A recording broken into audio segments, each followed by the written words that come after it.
Hello everyone, this is Vikas Jha. Welcome to नोकड online.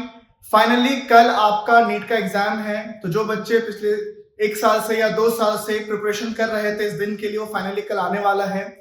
तो आज के इस वीडियो का मेन डिस्कशन ये होगा कि नीट में एग्जाम में जाने से पहले और ड्यूरिंग योर नीट एग्जामिनेशन जो 3 घंटे का स्लॉट आपको मिलता है, उसमें ऐसी कौन सी मिस्टेक्स है जो आपको नहीं करनी है, जिन मिस्टेक्स की वजह से बच्चों की साल भर की मेहनत जो है वो बर्बाद हो जाती है, खराब हो जाती है, और वो मिस्टेक्स इतनी ज्यादा सिली होती है कि आप उसे अफोर्ड नहीं कर सकते हैं अगर आप इस इतने बड़े एग्जाम्स के लिए बैठ रहे हैं। तो आज हमारे साथ हेमंत मुदलियार सर जी हैं, जिनके पास 10+ इयर्स का एक्सपीरियंस है नीट और जेई के बच्चों को फुल फ्लेश पढ़ाने का, और इन्होंने अपने करियर में ऐसे बहुत सारे बच्चों को मेंटोर किया है और बहुत सारे बच्चों की परेशानी को, या लास्ट जो टाइम होता है, आखिरी समय, उसमें जो बच्चे के थॉट्स होते हैं, जो पढ़ने का तरीका होता है, और जो छोटे मोटे मिस्टेक्स होते हैं जिनकी वजह से उनका रिजल्ट खराब होता है, इन चीजों के बारे में सर को बहुत ज्यादा एक्सपीरियंस है। तो हमारे साथ सर आज वही एक्सपीरियंस शेयर करेंगे और आपको वो सारे मिस्टेक्स के बारे में बताएंगे जो आपको लास्ट टाइम में नहीं करना है। तो sir please share your thoughts on this topic. Hrithik, सबसे पहले 2 प्रकार के बच्चे होंगे जो कल एग्जाम देने जाएंगे। पहले वो जिन्होंने साल भर मेहनत की है और एक एग्जाम के पीछे लगे हुए थे। दूसरे वो बच्चे होंगे जिन्होंने शॉर्ट टर्म में मेहनत की है, जो शायद इस साल 12th का एग्जाम दिए थे, उसके जस्ट बाद वो नीट देने के लिए जा रहे हैं। शॉर्ट टर्म प्रिपरेशन और लॉन्ग टर्म प्रिपरेशन दोनों में डिफरेंस होता है। जो बच्चे साल भर पढ़ते हैं उनके लिए मेरा सजेशन है कि एक दिन पहले एग्जाम के ज्यादा लोड ना लें, रिवीजन वगैरह ना करें, पूरे अपने नोट्स एंड बुक्स को बंद करके रखिए। किसी भी ऑनलाइन प्लेटफॉर्म में स्टडी करने के लिए ना जाएं, ना कोई क्वेश्चंस आप प्रिपरेशन करें, ना कोई आप सॉल्यूशन देखें, ना ही कोई चीज लर्न करें। आप छोड़ दीजिए, जो आपको करना था आपने 1 साल में कर लिया है। अब आपके पास जो समय बचता है वो समय बस इतना है कि एक दिन रिलैक्स रहिए। ऐसी कोशिश करिए कि आपका मूड डिस्टर्ब ना हो, किसी के साथ बेवजह की बातें ना हो, झगड़ा ना हो, माइंड अपसेट ना हो, शांति से रहिए, नींद पूरी लीजिए, अच्छी डाइट लीजिए। कल एग्जाम हॉल में आप समय से पहले पहुंचिए। एग्जाम में दिया रहता है 1 से 1.5 घंटा पहले। मैं सजेस्ट करूंगा आप 2 घंटा पहले कम से कम एग्जाम हॉल के बाहर पहुंचिए। किसी बड़े के साथ जाइए, रिलैक्स रहिएगा। बस एक मंत्र है आज का जो मैं आपको देना चाहूंगा, जितना ज्यादा आप एग्जाम हॉल में एंटर करने से पहले रिलैक्स रहोगे, उतना ज्यादा आप अच्छा परफॉर्म करोगे। 2 बातें आपको करनी है, नींद अच्छे से लेनी है, खुराक अच्छी रखनी है, और दूसरी चीज, कल आप जब एग्जाम हॉल में एंटर करें तो आज रात से कल तक अपने आप को बार बार ये याद दिलाएं कि आपने जो पढ़ा है साल भर वो आपको पता है, आपको याद है, आपको उस पर पूरा फेथ रखना होगा। अगर आप अपनी प्रीवियस स्टडीज पर भरोसा रख के एग्जाम हॉल में एंटर करेंगे, आप अच्छा बनाएंगे। देन स्टार्ट होता है हमारा अगला स्टेप, एग्जाम हॉल के अंदर क्या। जैसा कि अभी ऋतिक सर ने आपसे कहा कि उस 3 घंटे में आप साल भर की पूरी मेहनत बर्बाद कर सकते हैं। समटाइम्स ऐसा होता है, बच्चे एग्जाम देकर निकलते हैं और एग्जाम देकर निकलने के बाद उनको रियलाइज होता है कि वो क्या ऐसी चीजें थी जो वो नहीं करते तो शायद एग्जाम उनका अच्छा जाता। इनमें से कुछ बातों को अपन हाईलाइट करेंगे यहां पर। सबसे पहली बात यह है कि ड्यूरिंग द एग्जामिनेशन में आपको बोलूंगा A to Z strategy follow करेंगे। A to Z मतलब आप बिल्कुल इस प्रकार से काम मत करिए कि पहले मुझे बायो अच्छा लगता है तो मैं बायो बनाऊं, देन उसके बाद केमिस्ट्री बनाऊं, देन फिजिक्स। समटाइम्स ऐसा होता है कि फिजिक्स के क्वेश्चंस केमिस्ट्री से ज्यादा इजी आ जाते हैं। तो आप क्वेश्चन नंबर 1 से क्वेश्चन नंबर 200 तक प्रोसीड करिए। क्वेश्चन नंबर 1 पढ़िए, समझ आया, बन रहा है, कॉन्फिडेंट है, तुरंत अटेम्प्ट करिए। सेकंड पढ़िए, बन रहा है, कॉन्फिडेंट है, अटेम्प्ट करिए। आपने अगले क्वेश्चन को पढ़ा, क्वेश्चन नंबर 3, आपको लग रहा है कि कॉन्फिडेंट नहीं है, नहीं बन रहा है, स्विच करिए, आगे बढ़िए। ऐसा करके क्वेश्चन नंबर 1 to 200 अगर आप पहले 1 घंटा या सवा घंटा के समय में कवर कर सकते हो तो आप देखेंगे कि 200 में से अगर आपने 100 क्वेश्चंस भी बना लिए फर्स्ट ही राउंड में, तो आपको ये लगेगा कि नेक्स्ट राउंड के लिए आपके पास जो 2 आवर्स हैं वो मोर देन सफिशिएंट है, और आप उन पे ट्राई कर सकते हो। जो क्वेश्चंस आपको लगता था कि प्रॉपर समझ नहीं आ रहा है, उतना इजी नहीं है, थोड़ा टफ है, ज्यादा स्ट्रेस लेना पड़ेगा, उन क्वेश्चंस को फिर आप रिमेनिंग 2 आवर्स में कवर करें। तो अगर फर्स्ट आवर में आपने A to Z स्ट्रेटेजी को फॉलो कर लिया कि फिजिक्स, केमिस्ट्री, बायो तीनों से आपने उन क्वेश्चंस को बना लिया जो एक बार में बनते हैं, देन उसके बाद रिमेनिंग 1 घंटा, 1.5 घंटा, 2 घंटा जो भी टाइम बचेगा उसमें आप उन क्वेश्चंस को बिल्कुल ट्राई करिए जो आपको थोड़े टफ लग रहे थे। तो इस तरीके से आप प्रॉपर कम समय में पूरा टाइम मैनेज करते हुए चीजों को अच्छे से कर सकते हो। दूसरी और आखिरी बात है, बच्चे गलती करते हैं बबल फिल करने में। समटाइम्स होता है कि हमने ऑप्शन बी करेक्ट फाइंड किया था, हड़बड़ी में हमने डी को फिल कर दिया। समटाइम्स ऐसा होता है कि हमने क्वेश्चन नंबर 29 का ऑप्शन बी फिल करना था, हमने हड़बड़ी में 39 का ऑप्शन बी फिल कर दिया, और एक बार आपने मिस्टेक कर दी तो दोबारा उसकी रिकवरी नहीं हो सकती, वो हो गया सो हो गया। तो इसलिए बबल फिल करते समय आप एक बार क्रॉस चेक जरूर करें कि जिस क्वेश्चन का आपको आंसर फिल करना है ये वही क्वेश्चन है कि नहीं और सेम ऑप्शन है कि नहीं, और बबल प्रॉपर वे में फिल करें, ना तो आपको सर्कल के बाहर जाना है और ना तो आपको सर्कल में कुछ स्पेस छोड़ना है। ये दो बातें हैं, पहली बात है A to Z स्ट्रेटेजी और दूसरी बात है आपका बबल। अगर ये दो चीजें आप प्रॉपर वे में करेंगे, आप एग्जाम के एक रात पहले नींद अच्छी लेंगे और अपने आप को ये फेथ दिलाएंगे कि आपने जो पढ़ा है आपको याद है, तो डेफिनेटली आप अपनी कैपेसिटी के अकॉर्डिंग बहुत अच्छा स्कोर करेंगे। ये हुआ उन बच्चों के लिए जिन्होंने लॉन्ग टर्म की प्रिपरेशन की थी। अब आते हैं उन बच्चों के लिए जो शॉर्ट टर्म की प्रिपरेशन कर रहे हैं। तो जिन बच्चों ने अभी अभी just after the completion of board examination जिन्होंने बीड़ा उठाया था नीट को क्लियर करने का, शायद वो एमबीबीएस या उस लेवल पे स्कोर शायद ना कर पाए पर बेस्ट रिजल्ट जरूर दे सकते हैं। उनके लिए मैं बोलूंगा स्ट्रेटेजी बिल्कुल अलग रहेगी। मेरा सजेशन है कि एग्जाम हॉल में एंटर करने से पहले तक पढ़िए, आप लगातार रिवाइज करिए, क्योंकि आपने पढ़ाई नहीं की है, 30-40 दिन में कुछ नहीं होता है। तो आप एग्जाम हॉल में एंटर करने से पहले तक भी अगर कोई इंपॉर्टेंट कॉन्सेप्ट या कोई इंपॉर्टेंट लॉ रूल पढ़ते हैं और उसी पर क्वेश्चन आता है तो तुरंत बन जाएगा, आपके लिए तुरुप का इक्का साबित होगा वो। तो इसलिए आप अपनी प्रिपरेशन तो आखिरी दिन आखिरी मोमेंट तक कंटिन्यू करिएगा।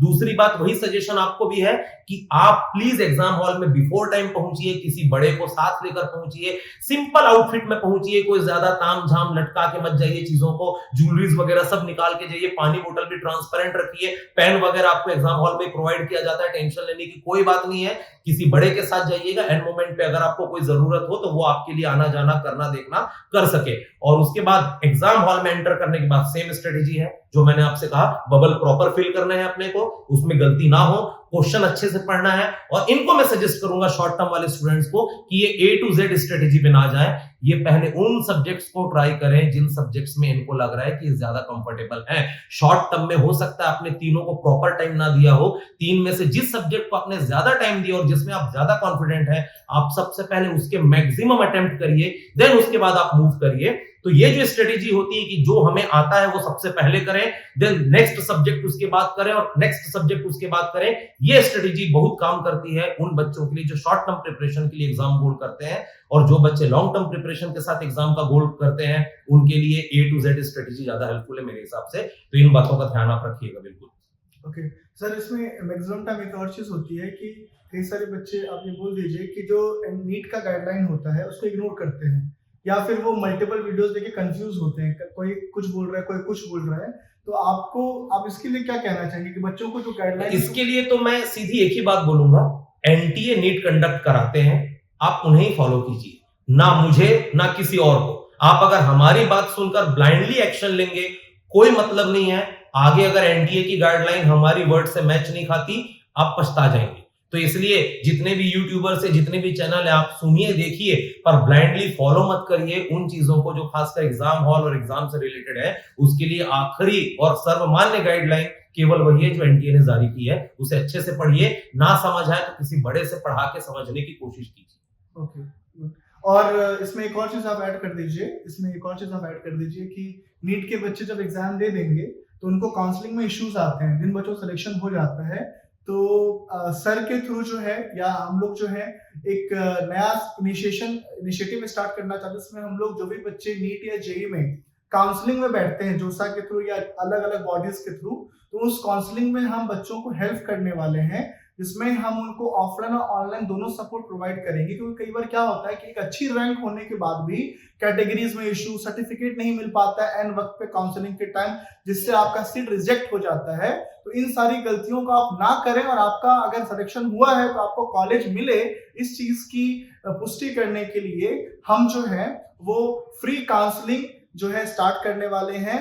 जो जोसा के लिए तो एडवांस एग्जाम के बाद जब जोसा स्टार्ट होगा हो जाएगा, और नीट के लिए जो है नीट के रिजल्ट के बाद हो जाएगा। इस सब चीजों में जुड़ने के लिए नीचे जो है टेलीग्राम का चैनल है और व्हाट्सएप ग्रुप है, आप इसके थ्रू जाके जुड़ सकते हैं, और जब भी आपको सपोर्ट चाहिए काउंसलिंग में वो आप हमसे ले सकते हैं। काउंसलिंग का सपोर्ट तो आप ले ही सकते हैं, उसके अलावा अगर आपको लगता है कि इस बार के नीट में आपकी परफॉर्मेंस उतनी अच्छी नहीं जा रही है और आपको 1 साल रुक के प्रिपरेशन करनी है, जिसे हम ड्रॉपर बैच की प्रिपरेशन बोलते हैं, तो आप इनवाइटेड हैं। नवंकुर फाउंडेशन की तरफ से प्रयास स्कॉलरशिप टेस्ट करवाए जाते हैं और हम एकमात्र हैं छत्तीसगढ़ स्टेट में जो पूरे साल भर की कोचिंग फ्री में कराने का दावा पेश करते हैं और हमने विगत 2 वर्षों से ये कराया भी है और जिन बच्चों को हमने फ्री में कोचिंग कराई उन्होंने सिलेक्शन भी अच्छा दिया है। तो आप भी इनमें से एक बन सकते हैं। इसके लिए केवल आपको एक साइकोमेट्रिक टेस्ट देना रहता है 60 क्वेश्चंस का, 60 मिनट का, जिसमें छोटे-छोटे से क्वेश्चंस आपकी माइंडसेट को, आपके फैमिली बैकग्राउंड, फाइनेंशियल बैकग्राउंड, आपकी कमिटमेंट और गोल्स के लिए आप कितने ईमानदार हैं, कितने ऑनेस्ट, इन चीजों को चेक करने से संबंधित क्वेश्चंस होते हैं। आपको इनका आंसर करना रहता है। उस बेस पर हमारी स्कॉलरशिप कमेटी आपको स्कॉलरशिप ऑफर करती है, maximum up to 100% and minimum up to 50%, जो साल भर की पढ़ाई के लिए आपकी तरफ से कमेटी पे करती है और आपको पढ़ाया जाता है। इसका हिस्सा बने। बेवजह उन जगहों पर जाने से बचें जो आपसे 1-1.5 लाख फीस वसूलने के बावजूद भी पर्सनल असिस्टेंस प्रोवाइड नहीं करते। बच्चा जाता है और उपेक्षित सा कहीं किनारे किसी बेंच पर बैठा रहता है और 4 महीने बाद वो क्लास भी कंटिन्यू नहीं करता, देन वो ऑनलाइन प्लेटफॉर्म पे आके पढ़ने की तैयारी करता है। इतना कुछ खो देने के बाद, समय भी और पैसे भी, जब आप ऑनलाइन प्लेटफॉर्म पे आ रहे हैं तो उससे बेटर है या तो आप बिगिनिंग से ऑनलाइन प्लेटफॉर्म पे जुड़ जाएं या फिर अगर आपको ऑफलाइन पढ़ना है तो एक बार नवंकुर जरूर ट्राई करें। इससे रिलेटेड ज्यादा डिटेल्स अगर आपको चाहिए प्रयास बैच की तो हमारे अगले वीडियो में आपको मिलेगी। आप प्लीज उसे भी देखें और समझें। और कुछ दिक्कत जाए तो जैसे कि ऋतिक ने कहा, हमारा व्हाट्सएप ग्रुप है, टेलीग्राम का चैनल है, टेलीग्राम का ग्रुप है, आप उसको बिल्कुल ज्वाइन कर सकते हैं। उसमें आपकी सारी डिटेल्स आपको दी जाएंगी, अपडेशंस दिए जाएंगे और आपको सारी बातें बताई जाएंगी कि कैसे आप इसका हिस्सा बन सकते हैं। ओके, एंड एक चीज मैं ऐड करना चाहूंगा कि सर ने कहा कि जो प्रयास है वो छत्तीसगढ़ का एकमात्र है, तो मुझे ये लगता है कि इंडिया का एकमात्र ऐसा इनिशिएटिव है जिसमें जेई और नीट के बच्चों को सीरियस मोड में कंप्लीट 1 साल का फ्री में कोचिंग दिया जा रहा है। वो भी किस टेस्ट के बेसिस पे? वो भी टेस्ट ऐसा नहीं होता है कि आपको फिजिक्स, केमिस्ट्री, मैथ्स का जेई मेंस या नीट का क्वेश्चन दे दिया जाता है और उम्मीद की जाती है कि आप उसको सॉल्व करके स्कॉलरशिप लो।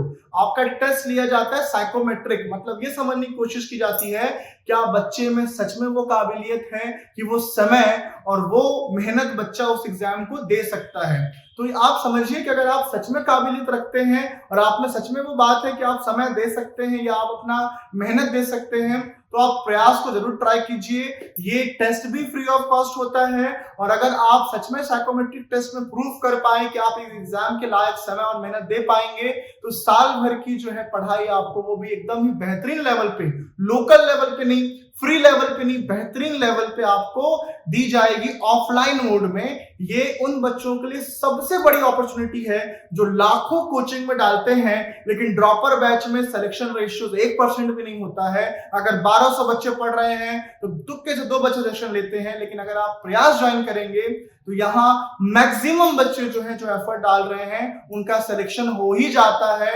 अच्छे जो है सरकारी गवर्नमेंट कॉलेजेस में और अच्छे एनआईटीज और आईआईटीज में। तो सारा डिटेल नीचे डिस्क्रिप्शन में दिया हुआ है, वहां जाके आप रजिस्ट्रेशन कर सकते हैं, ग्रुप में जुड़ सकते हैं। ठीक है, इस वीडियो के लिए बस इतना ही। तो मैं सबसे पहली बात धन्यवाद स्टार्ट कर देना चाहूंगा हेमंत मुलिया सर को। बहुत ही बिजी शेड्यूल था इनका, इनको ड्रॉपर की क्लासेस लेनी पड़ती है बहुत ज्यादा। आज बहुत सारे बच्चे नीट के लिए इनको अप्रोच कर रहे हैं यही क्वेरीज जानने के लिए कि कैसे करें, डर लग रहा है, ओवर थिंकिंग हो रही है। तो हमने सोचा कि एक वीडियो बनाकर इस चीज को बड़े लेवल तक बच्चों तक पहुंचाया जाए। सर आप कुछ कहना चाहिए? आप भी अपने फ्रेंड सर्कल में जरूर शेयर करें। हमने जो भी बातें आपको बताई हैं ये बातें पढ़ाई से हटके, हमने आपसे कोई सब्जेक्ट का डिस्कशन नहीं किया। हमने ये नहीं कहा कि क्या बायोलॉजी में करना है, क्या केमिस्ट्री में करना है, क्या फिजिक्स में करना है। आपने जो करना था आपने कर लिए। अब जो समय बचा है उसमें आपको केवल कॉन्फिडेंट रहना है, खुश रहना है, मूड को अपने सीधा स्ट्रेट रखना है, एग्जाम के लिए डिस्टर्ब नहीं करना है और आप अच्छा कर पाएंगे। यकीन मानिए जितना काम प्रिपरेशन करती है उससे ज्यादा काम स्ट्रेटेजी और एक कूल माइंडसेट करता है। इसको अपने को फॉलो करना जरूरी है और बिल्कुल आप एग्जाम दीजिए और उसके बाद काउंसलिंग या ड्रॉपर बैच से संबंधित कोई भी जानकारी लेनी हो तो बेझिझक हमें कांटेक्ट करिए और हमारे चैनल पे बने रहिए। Thank you, have a good day, bye bye.